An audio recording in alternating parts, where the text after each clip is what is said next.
Hello everybody. Whenever it comes to the topic of quirky cars, the French do hog all the glory, don't they? You mention that one Q word and people go, oh yeah, I remember my Citroen or my Renault this or that Peugeot I used to have. And nobody ever spares a thought for the Germans, do they? Maybe that's because today, when you think sensible, ordinary, dare I say it, boring, you default to German. Because today, they are best known for making nice, sensible, ordinary, dare I say it, boring, executive saloons of various shapes and sizes. And perhaps even more unforgivably lately, boring, I don't dare say it because it's true, SUVs of varying descriptions. But this wasn't always the case. Look at things like, for example, the Messerschmitt, or more recently, the Audi TT's baseball glove interior, the Mercedes-Benz R63. They've built two-strokes, they've built rotaries. The Germans, on occasion, really have done a few weird and quirky things. I mean, let's face it, everybody's favourite German sports car has its engine out the back, and for more than 60 years they have refused to accept that it's a terrible idea. VW even once built an estate car with the same layout. It's true, look it up. But for me, the kings of German quirk have to be BMW. And where do we even begin? Perhaps with the Isetta bubble car. And granted, that was not their own invention, but they did popularise it. They then went from that to not too long after building the 507, one of the most beautiful cars of all time.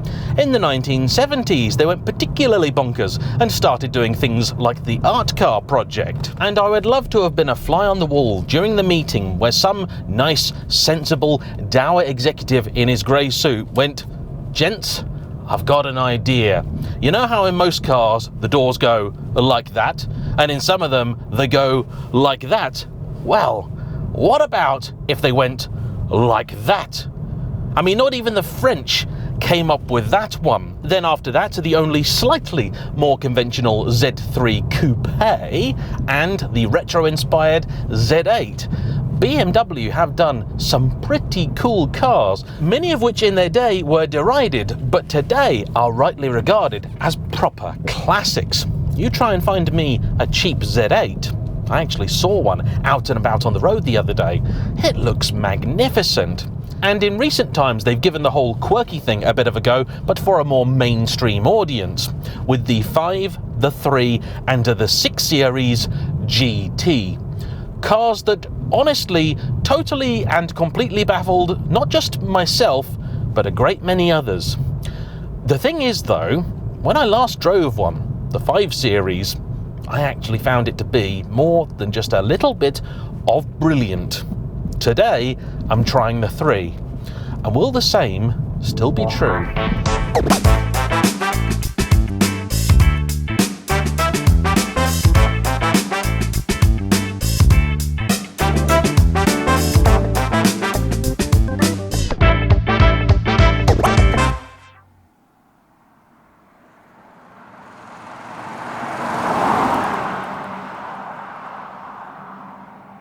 This is Dan's 2014 BMW 335D GT, part of the F34 generation of 3 Series GT. The one and only generation of 3 Series GT. It is unsurprisingly spun off of the F30 Series BMW platform, which also gave us the likes of, I know, confusingly, the F80 M3 and F82 M4. Just in case you're not sure what it is that I'm talking about, that's the old M3 and M4, the first ones with the turbo, the ones that actually looked pretty good when they came out. Remember those? Doesn't feel like all that long ago, does it?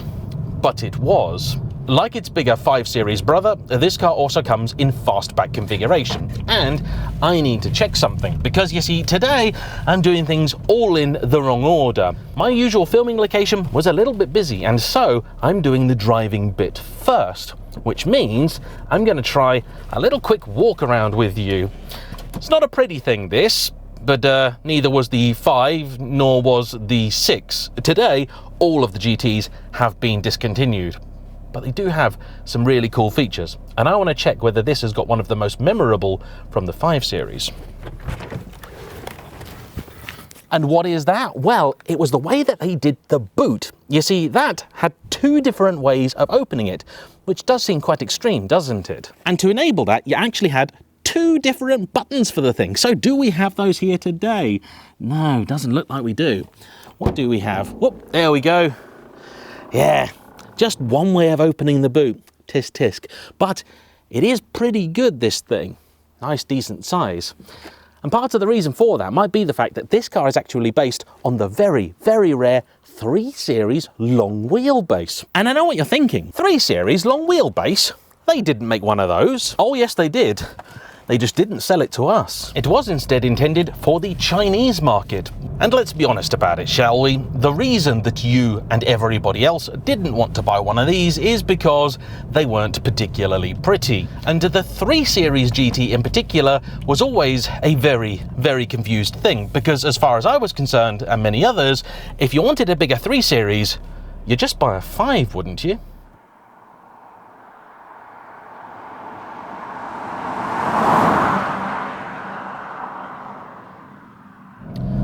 I mean, okay, it's not quite as straightforward as that. And for Dan, he wanted a car to replace his old Audi A3, which was both economical, but also comfortable, and yet he could still have fun in when he wanted to. He also wanted something that was going to be ULEZ compliant, and once you look at diesels, which are also ULEZ compliant, that narrows things down by quite a bit. And he initially started looking at 3 Series Tourings, the estate, because you would. That is the nice, decent, sensible option. You can get a whole variety of different engines in that body shape, and it's a fundamentally very good car. But he very quickly found that nearly all examples in his budget were cars that seemed to have had fairly hard lives, or were not very well specified. Then he decided to make the brave move and include the GT in his search, knowing that at its heart it had much of what he liked about the Touring, but because of its massive unpopularity, it gave you a lot more for the money, and yes, that is a Pantera GT5 that's just gone the other way. And what is this now coming down the road? Oh, it looks like a Jaguar E-Type, being followed by a Bentley, Bentley, and a TVR Chimera. I believe there is a classic car show in town.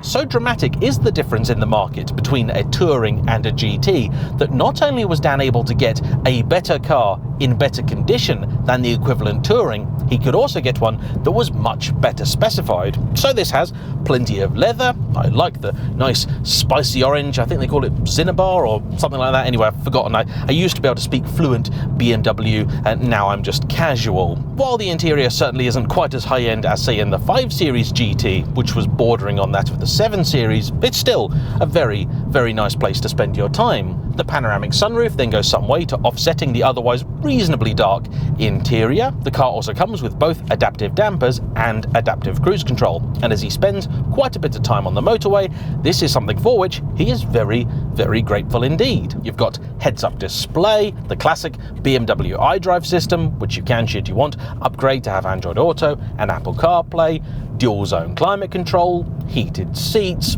even a CD player.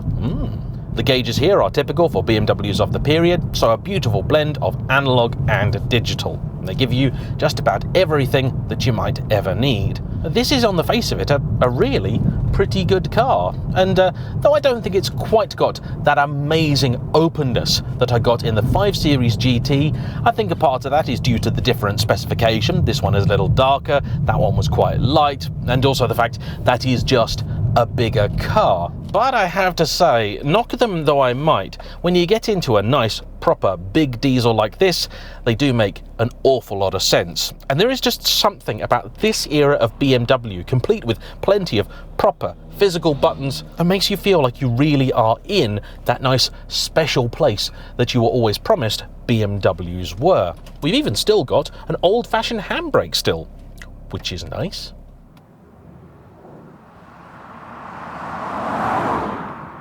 The engine here is BMW's now semi-iconic 35D power plant, so a 3-litre straight-six twin turbo diesel, which in stock guise made just over 300 horsepower and plenty of torque.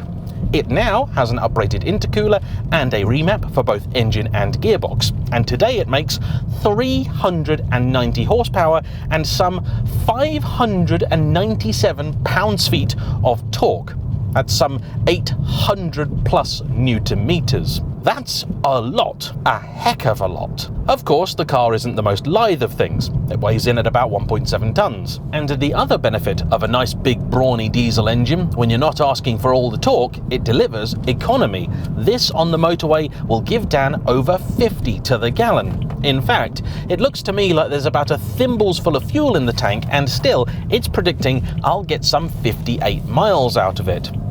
That may change very, very shortly. But the point, of course, of a 3 Series over a 5 Series is it should deliver a slightly more youthful and dynamic driving experience. Does it, though? Let's find out.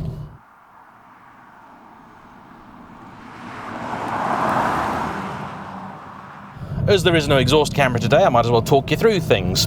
When you go to put your foot down, and I've currently got the gearbox in sport but still automatic mode, it delivers that sensation that you get when you're about to go on holiday and the pilot gives the plane some welly. It just moves you back into the seat and then doesn't really seem to stop going. Ah, that's the fuel light. Plenty quick, this thing. Doesn't really sound like it's doing all that much, but you look down and both of those needles are moving with near the same speed. Very, very impressive, this thing. Perhaps even more frustratingly, the gearbox is actually really good too. Put it in manual mode, it responds perfectly. Not got the bite and snap of, say, an old Porsche PDK, but then this is a family bus. I wouldn't expect it. It's still configured really, really nicely. But start to press on and you very quickly realise that this is a car designed not really for this sort of thing. I'm going to put it in Sport Plus because, you know, why not? And find out if it makes any difference, but it doesn't roll quite as much. Still, physics, I think, is the main antagonist in this story. But it's okay, because at speed, this suspension does start to make a lot more sense. Around town, it wasn't what I call crashy, but it was making a lot of noises. I get the impression that maybe a few bushings or ball joints or something or other like that in this car might need tending to. You find the limit of the tyres also relatively quickly. The steering is not really particularly precise. It does have a little bit of weighting to it, but not really much in the way of feel or feedback. You do feel like you sit still reasonably high in this car, though that might have something to do with the fact that I just got out of a Porsche Boxster. It's certainly not anywhere near as elevated a driving position as, say, an i3, which I also drove this morning and actually features much of the same interior, just laid out slightly differently. It is absolutely what you'd call a momentum car, this, but even at sort of 60 mile an hour, it is starting to protest a little bit in the corners. The tyres here, I think, are chiefly to blame. It does feel like the chassis has a little bit more to give than I'm asking of it. In a straight line, the grip is absolutely fine, but then it's 23 degrees and dry today. It should be. In the bends, though, no, it's not its happy place. And you know something? Though I did say, I think a minute ago, that it was ultimately stupid, changing gear manually in this car is actually really quite rewarding and satisfying. It's a really nice setup. It just does what you tell it to. It even has a bit of progression as you work your way through the rev range. It's a nice engine. There's an element of turbo lag, but doesn't sound particularly diesely. It doesn't sound particularly sexy either, but it does work. An M340i would certainly show this a clean pair of heels, to say absolutely nothing of an M3. But that's not the point of this car. The point of this car is to deliver a slightly more luxurious experience for somebody that would like a 3 Series but maybe needs something a bit bigger, but for some reason doesn't want to buy a 5 Series. And when you put it like that, you do begin to realise this is quite the niche product. But I suppose it's better than many of the niches that a lot of companies today have decided that they want to fill. You know, SUVs being placed alongside other SUVs that are marginally different in some way that is near imperceptible to any mortal.